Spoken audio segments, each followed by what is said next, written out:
Olá! Hoje a gente vai bancar o detetive de código num caso bem curioso que a gente pode chamar de o caso do código quebrado. Vamos investigar por que um programa, que parece super simples, se recusa a funcionar escondendo um erro que está, bem na nossa frente. Ok, vamos pensar numa coisa. Imagina ter a chave certa para uma porta, mas por algum motivo bizarro, ela simplesmente não abre. É exatamente esse o tipo de mistério que a gente tem para resolver hoje. O nosso caso gira em torno de um programinha chamado barra secret. A ideia dele é bem direta. A pessoa digita a senha correta e ele deveria dar as boas-vindas com uma mensagem do tipo pode entrar. Simples, né? Então, bora testar. Primeira tentativa, vamos com uma senha que a gente sabe que está errada, tipo, me deixa entrar. E o resultado é? Nada. Nenhuma resposta. Bom, até aqui, tudo certo. Era o que a gente esperava mesmo. Mas é agora que a coisa fica esquisita. Vou contar o segredo. A senha correta é please. Então a gente vai lá, todo confiante, digita barra secret please, esperando o acesso e nada. De novo. A chave certa simplesmente não está funcionando. E é aqui que a nossa investigação começa para valer. Certo, todo bom detetive começa pela superfície, né? Vamos dar aquela primeira olhada no código e usar nossas ferramentas de investigação para ver se a gente encontra alguma pista mais óbvia. A nossa principal ferramenta de detetive aqui é o breakpoint. Pensa nele como um sinal de pare estratégico que a gente coloca no código. Ele nos permite congelar tudo e dar uma espiada no que está acontecendo ali por dentro, naquele exato momento.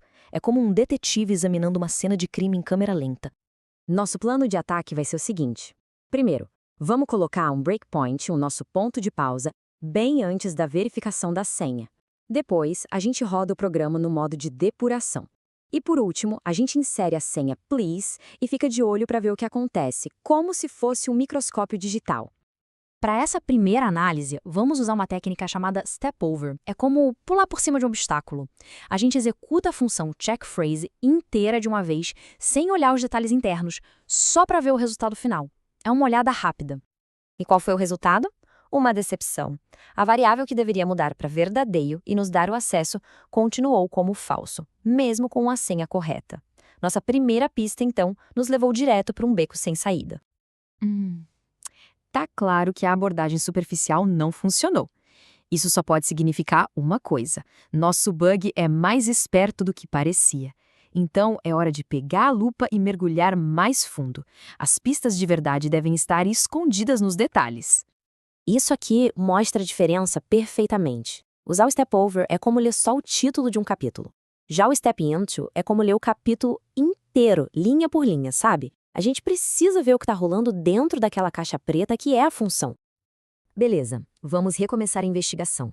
Dessa vez, quando a gente chegar na função check phrase, em vez de pular por cima dela, vamos usar o step into e mergulhar de cabeça. É hora de investigar a cena do crime por dentro. Agora sim, estamos dentro da função. As pistas estão por toda parte. Com a nossa lupa em mãos, a gente está prestes a desmascarar o verdadeiro culpado por trás de todo esse mistério. Ok, primeira coisa que a gente nota aqui dentro. A senha que a gente digitou, please, e a senha correta que está guardada no programa são idênticas. As duas são please. E isso, na verdade, torna o mistério ainda maior. Como é que duas coisas idênticas podem não ser consideradas iguais? E aqui tá a linha do crime, o ponto exato onde a mágica deveria acontecer, mas não está acontecendo. A comparação. Se a frase é igual à senha, é bem aqui que o programa está falhando, na nossa cara. Então chegamos ao ponto central. Se os dois lados da comparação são please, a lógica parece perfeita. O que pode estar errado aqui? Parece até um truque de mágica, um detalhe que a gente está deixando passar batido. E pronto, desmascaramos o culpado. Acontece que, na linguagem de programação C, o operador igual a igual não compara o conteúdo das palavras, não. Em vez disso, ele compara onde elas estão guardadas na memória do computador. Pensa assim, é como ter duas cópias idênticas do mesmo livro. O igual a igual não vai checar se a história dentro dos livros é a mesma, ele vai checar se os dois livros estão no mesmo exato lugar na estante, o que é impossível, né? Por isso, a comparação sempre falhava.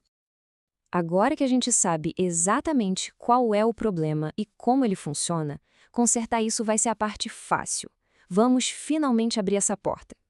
A ferramenta certa para esse trabalho é uma função chamada strcmp, que é uma abreviação de String Compare, ou comparação de strings.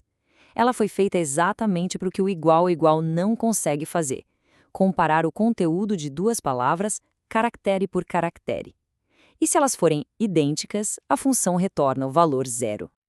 Então a solução é super simples. A gente troca o operador igual pela ferramenta certa, a função strcmp. Agora sim, o código está comparando o conteúdo das palavras letra por letra. Se forem idênticas, a função retorna 0 e a nossa condição finalmente vai ser verdadeira. Com o código corrigido, vamos rodar o programa mais uma vez. A gente digita please e... Caso encerrado. Recebemos a mensagem de boas-vindas. A porta finalmente se abriu com a chave certa. E aí, o que a gente aprende com essa investigação? Primeiro, o Stepping Over é ótimo para ter uma visão geral, bem rápida. Segundo, o Stepping Into é fundamental para a gente ver os detalhes e achar a raiz do problema.